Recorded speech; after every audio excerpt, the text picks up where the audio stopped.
Down the উইকেটে এসে long অনের উপর দিয়ে বিশাল বড় বড় ছক্কা হাঁকাবেন, আবার প্রতিপক্ষ বোলারদের চোখে চোখ রেখে জবাব দেবেন। পুনরায় 22 গজে ব্যাট হাতে ঝড় তুলবেন, এমন স্বপ্নগুলো আজও মনের গহীনে ধারণ করেন সাব্বির রহমানের ভক্তরা। সাব্বির ফিরবেন কি? ফেরা হয়তো জরুরি, ভক্তদের জন্য হলেও আরো একবার লাল সবুজের জার্সিতে প্রত্যাবর্তন করা উচিত। সেই পথ সহজ করতে এবার দারুণ একটা সুযোগ আসতে চলেছে তার কাছে, যেখানে ভালো করতে পারলেই টি-20 দলে জায়গা করে নিতে পারেন এই পাওয়ার হিটার সাব্বির রহমান। নামটা এদেশের কোটি কোটি ক্রিকেট প্রেমীদের কাছে এক আক্ষেপের গল্প বললে খুব বড় ধরনের ভুল হবে না। অপার সম্ভাবনা এবং সামর্থ্য নিয়ে 22 গজে পদার্পণ করলেও সময়ের সঙ্গে সঙ্গে উন্নতির বদলে নিজের অবনতির দিকে নজর ছিল তার। 2017 সালে সাব্বিরের খেলা দেখে অজি কিংবদন্তি স্পিনার নাথান লায়ন তাকে সম্বোধন করেন বাংলার বিরাট কোহলি নামে, কিন্তু অকালে অল্প সময়ের ব্যবধানে হারিয়ে যান তিনি। তার ভক্তরা অবশ্য এখনো স্বপ্ন দেখেন তিনি ফিরবেন,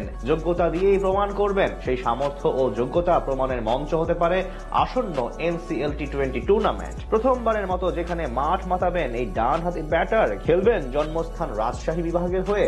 2024 সালে প্রথমবারের মতো মাঠে গড়ায় এনসিএল টি-20 টুর্নামেন্ট। সংক্ষিপ্ত ফরম্যাটের পাইপলাইন সমৃদ্ধ করতে এমন উদ্যোগ নিয়েছিল বিসিবি, যার আদলে এবারও মাঠে গড়াবে এই টুর্নামেন্ট। গত সিজনে লঙ্কা টি-10 টুর্নামেন্টের জন্য ছিলেন না সাব্বির, তবে এবার যেহেতু অবসর সময় পার করছেন তিনি, তাই খেলবেন রাজশাহী বিভাগের হয়ে, যেটা হতে পারে তার জন্য প্রমাণ করার বিশাল সুযোগ।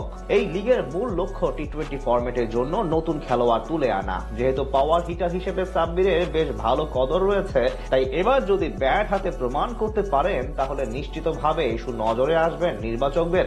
এর সাথে তার জন্য পজিটিভ বিষয় হলো গত বিপিএল এর পারফরম্যান্স। 2025 বাংলাদেশ প্রিমিয়ার লিগের শাকিব খানের মালিকানাধীন ঢাকা ক্যাপিটালসের জার্সি গায়ে ব্যাট হাতে প্রায় 160 স্ট্রাইক রেটে মাত্র 9 ইনিংসে 189 রান করেছেন তিনি, যেখানে ব্যাটিং গড় ছিল ইনিংস প্রতি 31.50। তখন থেকে নতুন করে আলোচনায় আসেন এই পাওয়ার হিটার ব্যাটসম্যান। সেই ধারাবাহিকতা বজায় রেখে যদি 2025 এনসিএল এও ভালো কিছু করে দেখাতে পারেন, তাহলে হয়তো নতুন করে তাকে নিয়ে ভাবতে শুরু করবে টাইগার টিম ম্যানেজমেন্ট, যেটা হলে খুশি হবে তার কোটি ভক্ত। সবার প্রত্যাশা এবার জাতীয় লিগে পারফরমেন্স করেই জাতীয় দলে প্রত্যাবর্তন করবেন সাব্বির রহমান। সেই পথ সহজ করতে এবার দারুণ একটা সুযোগ আসতে চলেছে তার কাছে, যেখানে ভালো করতে পারলেই টি-20 দলে জায়গা করে নিতে পারেন এই পাওয়ার হিটার